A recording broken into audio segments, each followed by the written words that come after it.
after the discussion of the tax structure in India, let us have a quick recap on that. So first of all, the quick recap is what is tax. As we have discussed, tax is the price. Tax is the price which we pay for a civilized society. Right? It is in the simple words. But generally, tax is levied by the government. Simple. Tax is levied by government and which form a pool of resources, and this is again to be used for the collective benefit of public. So again we reach in the civil society, जिसे हम public का नाम दे रहे हैं. अच्छा, and on that quick recap, as we have also discussed, it means why the tax is levied. So what are the objectives of the taxes? The simple thing is, first one, it is the source of revenue. देखिए, जो भी tax है वो central government के द्वारा levy किया जा रहा है, सेंट्रल गवर्नमेंट के द्वारा कलेक्ट किया जा रहा है, और फिर जाकर के उसको स्टेट्स और यूनियन टेरिटरीज में फाइनेंस कमीशन की रिकमेंडेशन के बीच में बांटा जा रहा है, जिसका बेस क्या लिया जाता है कि किस स्टेट से कितनी रिसीट्स आई, वहां उस स्टेट में कितनी पॉपुलेशन है. उसी के बेस के ऊपर हम इसकी एलोकेशन करते हैं. तो इसका मतलब है कि सबसे पहले जो टैक्स हम लगाते हैं वो गवर्नमेंट का सोर्स ऑफ रेवेन्यू है, जो हमने पहले लेक्चर में डिस्कस कर लिया है. दूसरा हमने बात करी थी आपसे कैपेसिटी टू पे. कैपेसिटी टू पे का मतलब क्या है? इसका मतलब है कि इसको हम एक टूल की तरह यूज कर रहे हैं. और वो टूल किस लिए? अरे टूल कर रहे हैं क्योंकि इंडिया में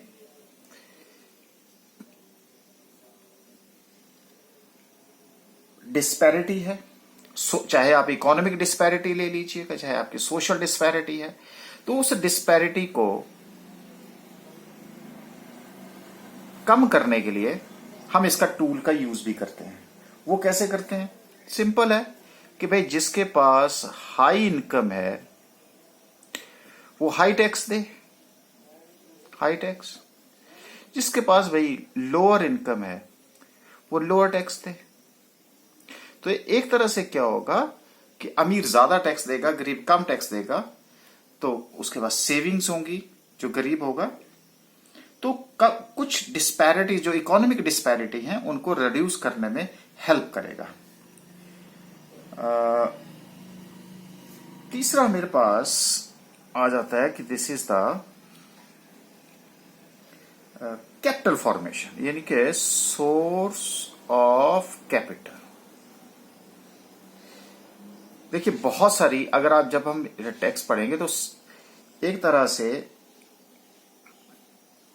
टैक्स सेविंग स्कीम्स है. ठीक है जी. There are different tax saving schemes in the country. उस टैक्स सेविंग स्कीम से क्या होगा? टैक्स लायबिलिटी कम होगी. जब टैक्स लायबिलिटी रिड्यूस कर दी जाएगी तो उससे उसका रिजल्ट क्या होगा? Capital formation, capital formation in a country. अच्छा, अब आप बोलेंगे कि ये जो कैपिटल फॉर्मेशन है ये क्या चीज होती है, क्योंकि कई स्टूडेंट्स जो हैं उनको ये इस कंसेप्ट का क्लियर नहीं होगा। कैपिटल फॉर्मेशन का मतलब होता है कि ऐसा स्टॉक जिसको हम रियल कैपिटल के नाम से करते हैं, जो एक इकोनॉमी में एक पार्टिकुलर अकाउंटिंग पीरियड में कैलकुलेट किया जाता है। और अगर मैं सिंपल शब्द में कहूं कि just to create a thing that help us to produce more. Factor of production पढ़े होंगे आपने, और फैक्टर ऑफ प्रोडक्शन में जब हम ऐसी कोई आइटम प्रोड्यूस करते हैं जो फर्दर प्रोडक्शन के लिए हेल्प करती है, तो उसी को हम कैपिटल फॉर्मेशन बोलते हैं। अब मैं आपको जैसे मान लीजिए कैपिटल फॉर्मेशन हुई कैसे, जैसे मैंने इस एग्जांपल में बताया क्या हुआ। टैक्स सेविंग, मान लीजिए ये एक इंडिविजुअल है, इंडिविजुअल ने क्या किया, हाउस होल्ड में सेविंग्स की, सेविंग्स लेकर के वो कहां चला जाएगा, बैंक में चला जाएगा। बैंक क्या करेगा, फर्दर इन्वेस्टमेंट करेगा। जब फर्दर इन्वेस्टमेंट करेगा तो उससे क्या होगी, उससे होगी कैपिटल फॉर्मेशन। अब आप फिर सिंपल वर्ड्स में कैपिटल फॉर्मेशन, अब मान लीजिए कि फैक्ट्री लगाते हैं, तो फैक्ट्री लगाने के लिए मुझे क्या चाहिए, बिल्डिंग चाहिए, प्लांट एंड मशीनरी चाहिए, ठीक है जी, इक्विपमेंट्स चाहिए, कंप्यूटर चाहिए, टेक्नोलॉजी चाहिए, ब्रिज चाहिए। तो ये सारे क्या हैं, कैपिटल फॉर्मेशन। खुद तो नहीं प्रोड्यूस कर रहे हैं, लेकिन प्रोडक्शन करने में हेल्प कर रहे हैं, इसी को कैपिटल फॉर्मेशन बोलते हैं। और जिस कंट्री में जितनी ज्यादा कैपिटल फॉर्मेशन होगी वो कंट्री उतना ही रिच होगा। तो बताइए, अब यहां से हम चले थे तो इसका हमारा जो कंट्रीब्यूशन है, अगर कंट्री को हमने रिच बनाना है तो उसके लिए हमें कैपिटल फॉर्मेशन के लिए हमें सेविंग्स चाहिए थे। और सेविंग जो है हम इनकम टैक्स के हेल्प से, बहुत सारी टैक्स सेविंग्स हैं जो कि हम बाद में पढ़ेंगे। तो ये एक तरह से मैं कह सकता हूं कि these are the main objectives behind the levying and collection of the taxes. तो आज हम जो मेन हमारा है, जो टॉपिक है जिसके ऊपर हम आज डिस्कशन करेंगे, वो होगा, ये तो हमारे पास क्या था जी, सिर्फ quick recap, that is quick recap, जो हमने एक पिछले लेक्चर में डिस्कस करी थी, उसी को थोड़ा सा कनेक्ट किया हमने यहां पे। अच्छा, तो आज हमारा जो मेन टॉपिक है दैट इज, तो इसको हम यहां पे क्लोज करते हैं, स्पेस क्रिएट करते हैं, वो है हिस्ट्री ऑफ। क्योंकि कोई भी सब्जेक्ट अगर आपको पढ़ना हो तो उसकी हिस्ट्री में जाना पड़ता है। History of income tax in India. बिना सब्जेक्ट की हिस्ट्री जाने हम प्रेजेंट और फ्यूचर को कैसे प्रेडिक्ट कर पाएंगे। तो let us discuss the history of this. आपको पता है कि इंडिया में जो ये इनकम टैक्स एक्ट था, जो फर्स्ट टाइम इंट्रोड्यूस किया था, so the income tax was introduced in India for the first time in 1860। पर आप मेरे को ये बता सकते हैं कि 1860 का ईयर क्यों चूज किया होगा, और 1860 में तो हम किसके अंडर थे, ब्रिटिशर्स के थे। तो सिंपल सी बात है, तो ये भी किसने किया होगा, बाय ब्रिटिश रूलर्स। लेकिन वो इंडिया में क्या कर रहे थे वहां पे, अरे इसको फॉलो किसके द्वारा, क्योंकि कोई भी इवेंट होता है उसी इवेंट के साथ कोई ना कोई चीज कनेक्ट होती है। सो ब्रिटिश रूलर्स, कौन सा इवेंट हुआ था आपको याद होगा, 1857 India, this is to be known as mutiny of 1857, खूब बड़ी लड़ी मर्दानी, वो तो झांसी वाली रानी थी। याद आ गया जी कुछ आपको? तो ये 1860 का कनेक्शन किसके साथ हो गया? 1857 के साथ। अच्छा, अब क्या हुआ? पैसे की जरूरत थी, तो इसलिए ये ब्रिटिशर्स के द्वारा पास किया गया। लेकिन 1860 से लेकर के 1886 का जो पीरियड था, इस पीरियड को हम it is known as period of experiments. This is known as period of experiments. इसमें बहुत सारे एक्सपेरिमेंट किए गए इन द कंटेक्स्ट ऑफ किस लिए किए गए होंगे जी? कि जी कैसे लगाया जाए, कौन सा टैक्स लगाया जाए, इस तरह से it is known as period of experiments. और period of experiment in the context of the income tax, first income tax act हमारे पास आ गया। So first income tax act was passed, और उसी को हमने क्या बोला? First income tax act 1886। First income tax act 1886। कोई भी चीज है, नई चीज है, एक्सपेरिमेंट होंगे, तब जाकर के एक लॉ बनेगा, और लॉ बनने के बाद फिर क्या होगा, वो सारी बातें हम आपसे डिस्कस करेंगे। अब 1886 से लेकर के 1918 तक चलता रहा, थोड़ी थोड़ी अमेंडमेंट्स, चेंजेस होती रही और काम चलता रहा। मतलब एक बिल्डिंग तैयार हो गई। एक्ट का मतलब होता है एक बिल्डिंग बना देनी। अब उसके बाद क्या हुआ कि जब बिल्डिंग बहुत पुरानी हो जाती है, जब आप रिपेयर करते रहते हैं, खिड़की इधर, दरवाजे इधर, तो आपको कई बार यही नहीं पता चलता कि ओरिजिनल स्ट्रक्चर क्या था। इतनी ज्यादा आप चेंजेस कर देते हैं। तो जब चेंजेस कर देते हैं तो फिर हाउस की क्या करनी पड़ती है आपको? ओवरऑलिंग, उसको उखाड़ करके नया बनाना पड़ता है। तो उसी तरह से क्या हुआ कि 1886 से लेकर 1918 तक आप चेंजेस करते रहे, और 1918 में एक दूसरा एक्ट आ गया, अनदर एक्ट। तो अनदर एक्ट का मतलब कि एक आपने एक दोबारा से एक नया घर बना दिया, इसको डिसमेंटल कर दिया, डिसमेंटल करके आपने 1918 में एक नया मकान तैयार कर दिया। लेकिन मैं आपसे ये बता देता हूं कि ये जो है इट वॉज शॉर्ट लिव्ड, कुछ ज्यादा लंबे टाइम के लिए नहीं रहा गया, और इसको रिप्लेस कर दिया गया, short lived and replaced by income tax act 1922। लो जी, तो ये हमारे पास एक तरह से दूसरा आ गया, और ये हमारे पास आ गया तीसरा। यहां पे भी क्या हुआ, 4 साल में ही इतनी ज्यादा चेंजेस हो गई, क्योंकि डायनेमिज्म है।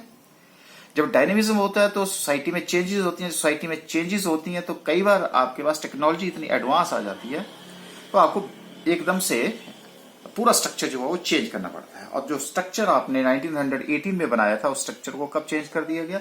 1922 में आपने इस ब्रिटिशर्स ने इसको रिप्लेस कर दिया। और मैं आपको बताऊं कि ये जो है बहुत लंबा चला, and it remained in existence and operation till 31st of March 1961। अब ये 1961 की इंपॉर्टेंस क्यों ज्यादा है? क्योंकि आज भी हम किस पे चल रहे हैं? इसी के ऊपर चल रहे हैं। 31 मार्च 1961 तक रहा, और उसके बाद इसका मतलब एक और नया एक्ट हमारे पास आ गया, और जिसका नाम आया जी, जो आज भी हमारे पास, आज भी हम इसी पे इसके अकॉर्डिंगली काम कर रहे हैं। Income tax act 1961। हाँ, इंप्लीमेंट वो कब हुआ था? विद इफेक्ट फ्रॉम 1 अप्रैल 1962, क्योंकि 31 मार्च 1961 तक तो यही रहा। इसलिए ये जो इनकम टैक्स एक्ट 1961 है, this is most important part. ये थोड़ी सी इसकी ब्रीफ हिस्ट्री थी, लेकिन अब ये बना कैसे, ये एक्ट कैसे बना, ये बात अब हमसे बात कर लेते हैं। ये जो इनकम टैक्स एक्ट 1961, क्योंकि अब तो इंडिया यहां पे क्या था, आजाद हो चुका था, बहुत सारी चेंजेस हो गई थी, इंडियन कंपनी लॉ था, इंडस्ट्रीज आ गई थी, एवरीथिंग वाज में, तो जरूरत पड़ गई थी कि इस स्ट्रक्चर को चेंज करना। अब हुआ क्या, ये हुआ हम आपसे बात डिस्कस करते हैं। ये इनकम टैक्स एक्ट 1961 की हिस्ट्री क्या है। देखो जी, ऑन द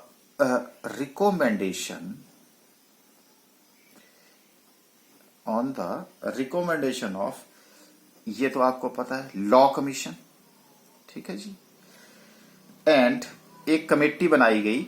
अब आपको पता है कि मैंने डायरेक्ट टैक्स, क्योंकि हम आप पीछे छोड़ गए सब कुछ, डायरेक्ट टैक्स इंक्वायरी कमेटी बनाई गई, जिसके जो चेयरमैन थे वो मिस्टर महावीर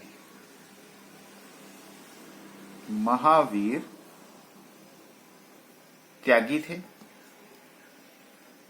और फिर कंसल्ट किया गया इन कंसल्टेशन विद, आपको पता है कि कंसल्ट हम किसको करते हैं, लॉ मिनिस्ट्री, क्योंकि कल को लॉ ही इंटरप्रिटेशन करता है, लॉ डिपार्टमेंट मिनिस्ट्री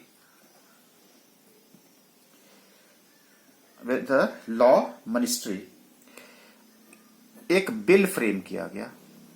बिल का मतलब क्या होता है जी, देखो सिंपल वर्ड्स में अगर मैं कहूं तो उसको बोलते हैं प्रपोजल।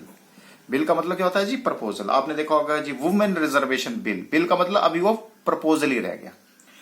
देखो हमने शायद 7th 8th में पढ़ा है कि बिल को एक्ट में कैसे बदलते हैं। बिल का मतलब होता है प्रपोजल। प्रपोजल को कहां रखा जाता है, पार्लियामेंट हाउस में, फिर पार्लियामेंट हाउस से जब पास हो जाता है तो राज्यसभा में चला जाता है, जब राज्यसभा से पास हो जाता है तो फिर प्रेसिडेंट उसके ऊपर फाइनल असेंट बनाते हैं, और फिर ये प्रपोजल जो है क्या बन जाती है, लॉ बन जाती है। ये प्रोसेस हमने 7th 8th में पढ़ा हुआ है, सोशल स्टडी में पढ़ा था। तो इसी तरह से क्या हुआ जी कि ये एक बिल बनाया गया, जिसको हमने क्या बोला जी, प्रपोजल बनाई गई, और उस बिल को पास कर दिया गया, दोनों हाउसेस से पास कर दिया गया, विच वाज पास्ड इन सितंबर 1961। तभी तो वो कब आया, केम इन टू फोर्स 1 अप्रैल 1962। अब आपको पता लग गया कि बिल से एक्ट कैसे बनता है। ये जो हमारा 1960 जिसका नाम हमने क्या बोला था जी, इनकम टैक्स एक्ट 1961 ही नाम, इसको हमने 1961 ही दिया था। अच्छा, अब मैं आपको बता दूं, थोड़ा सा और बता दूं, ये जो एक्ट है, इस एक्ट में, दिस एक्ट लिख ही देता हूं, दिस एक्ट कंटेन्स क्या क्या है, बहुत कॉम्प्रिहेंसिव है, कॉम्प्लिकेटेड है, 298 सेक्शंस, फिर सबसेक्शंस, 23 चैप्टर्स, एंड ये आपकी किताब वाले नहीं, 14 शेड्यूल्स। ये, और साथ में आपको पता है कि, तो इसका मतलब 61 वाला ही फॉलो कर रहे हैं, अरे नहीं भाई, इसके साथ हम क्या करते हैं, एक एनुअल फाइनेंस बिल प्रेजेंट किया जाता है, presented in parliament every year.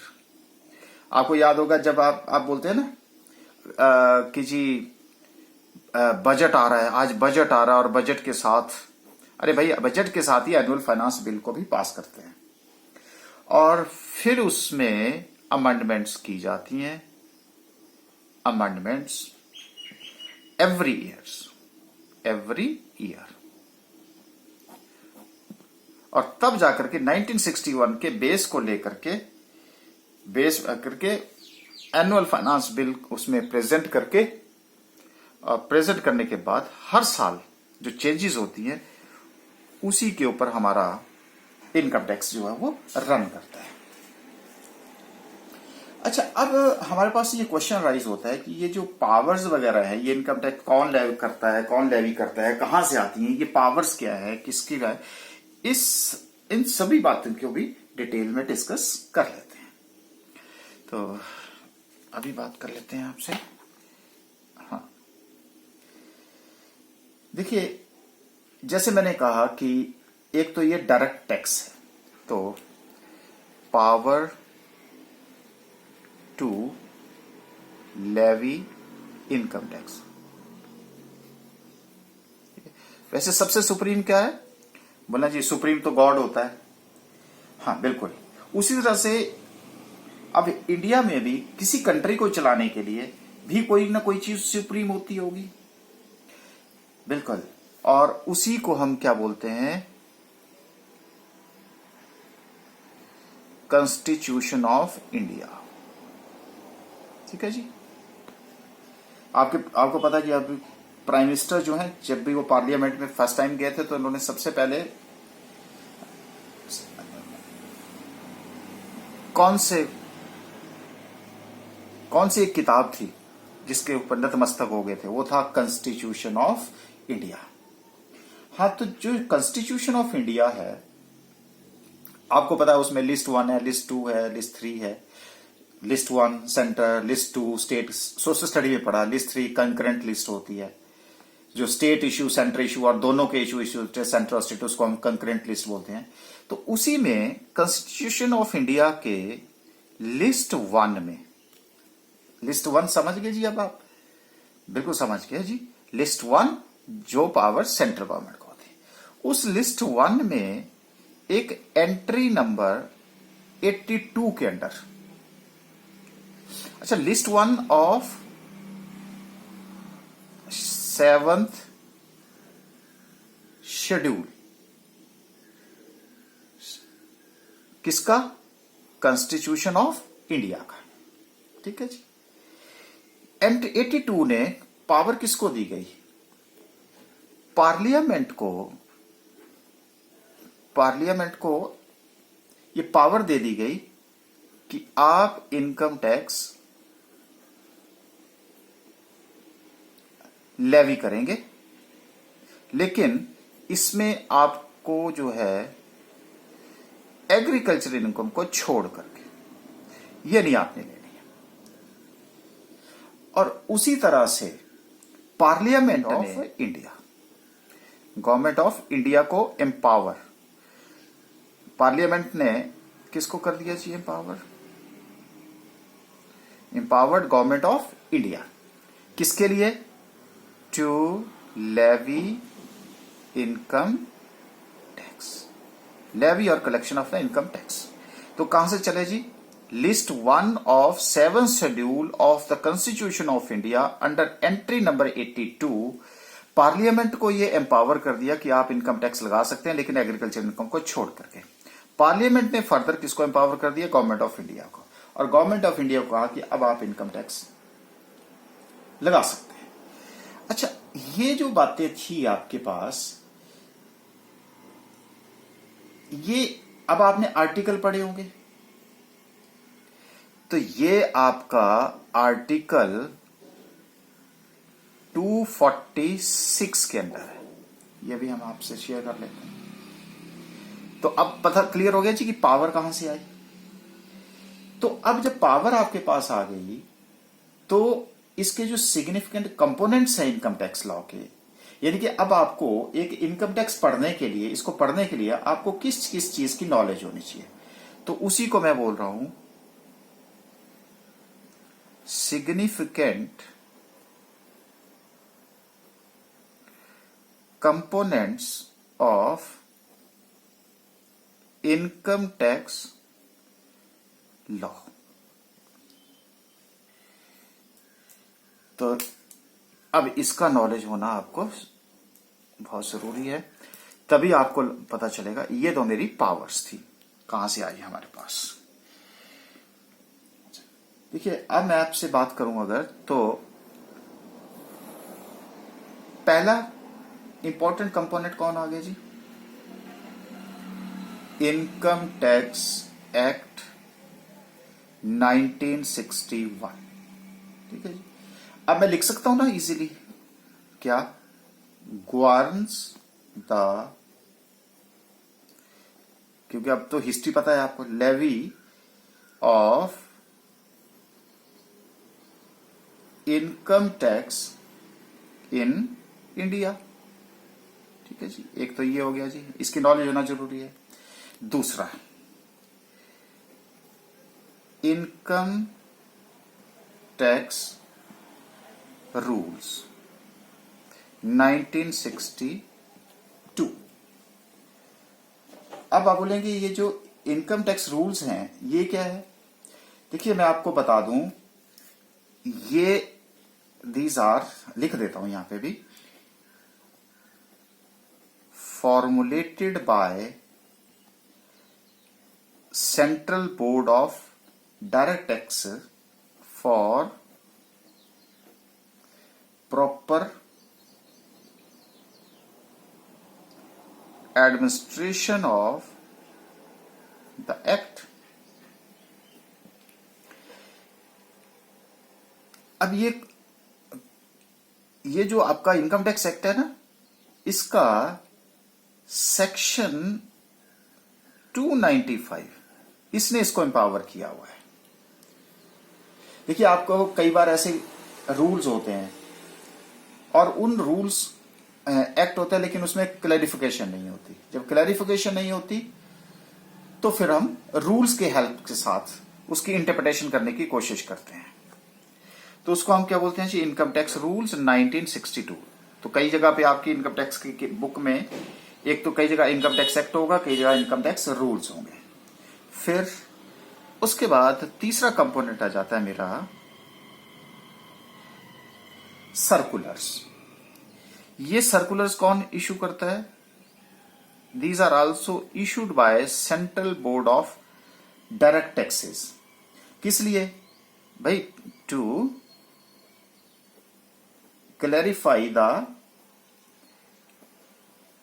meaning and scope of certain provisions of the act।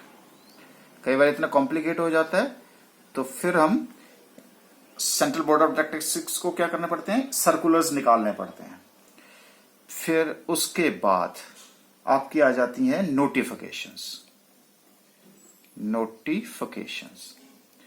ये भी नोटिफिकेशन कौन इशू करता है? These are also issued by Central Board of Direct Taxes to give effect to the provisions of the act and to make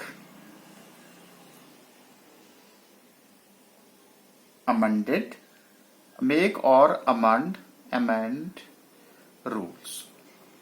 जब rules में amendment की जाती है तो फिर हम क्या करते हैं जी? नोटिफिकेशन आती है। और इसके अलावा आप देखेंगे कि सारी बुक में ये चीजें आपके पास ज्यादा होंगी और वो उसको हम क्या बोलते हैं? Judicial decisions.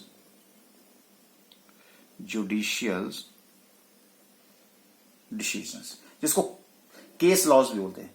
अब आपने देखा क्योंकि कोर्ट को एक पावर होती है कि वो जितने भी डिस्प्यूट्स हैं उनको डिस्प्यूट्स को डिसाइड करे और जो डिसाइड करके वही क्या बन जाते हैं? प्रेसिडेंट्स बन जाते हैं। These becomes precedents. फिर आप कोर्ट करते हैं ना कि फलान जगह ऐसा हुआ था तो इसी वजह से यहां भी ऐसा हो जाना चाहिए। तो उन्हीं को हम क्या बोलते हैं? जो इसमें the different decisions which are made by the honourable Supreme Court, high courts, lower courts, whatever it is, जो कि एक प्रेसिडेंट्स का काम करना शुरू कर देते हैं। तो उन्हीं के बेस के ऊपर भी हम ये हमारे इनकम टैक्स का एक कंपोनेंट बन जाता है। तो अब आपके पास आपको किस किस चीज की नॉलेज होनी चाहिए, तो और आपकी बुक्स में भी इन्हीं का रेफरेंस होगा। तो इनकम टैक्स एक्ट 1961 ये पढ़ना पड़ेगा। इनकम टैक्स रूल्स 1962 क्या बोलती हैं ये बुक में, सर्कुलर्स, और फिर नोटिफिकेशंस और जुडिशियल डिसीजंस। तो ये था हमारा कि हिस्ट्री क्या है, पावर कहां से आई इनकम टैक्स को लेवी करने के लिए। और जब हम बुक पढ़ते हैं तो बुक में कई बार आपको इनकम टैक्स एक्ट लिखा होगा, कई बार इनकम टैक्स रूल्स लिखा होगा, कई वहां पे सर्कुलर्स लिखा होगा, कई बार नोटिफिकेशन लिखी होगी, कई बार कुछ कोर्ट केसेस को डिसाइड करके फिर आपके लिए एक रूलिंग दी होगी जिसको भी हम फॉलो करते हैं। तो उससे आपको इससे ये क्लियर हो गया होगा कि इनकी इंपॉर्टेंस क्या है, जिसको कि हम मोस्टली क्या बोलते हैं, significant components of income tax loss.